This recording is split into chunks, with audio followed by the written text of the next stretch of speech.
This is the Lone Crater YouTube. We hope this video helps.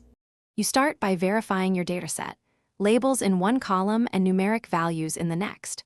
Once done, remove blanks and convert any numbers stored as text so Excel reads them properly. Next, select the header plus the full data range. This tells Excel the category names and values to chart. Make sure totals make sense because pie charts show parts of a whole.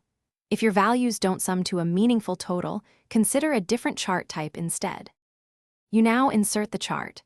Go to Insert, pick Pie, and select the style that suits your message. Once placed, add data labels showing percentage and label so viewers read both part and category. Then format.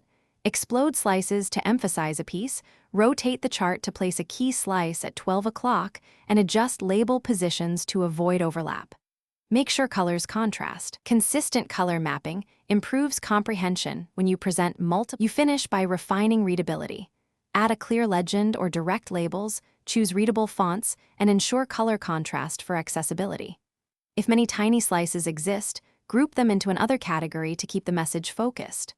Once satisfied, lock aspect ratio and export or copy into your report. If the chart doesn't update after changing data, make sure the source range includes new rows or right-click the chart and refresh. If labels still misalign, rebuild the labels using Format Data Labels options. Thanks for watching.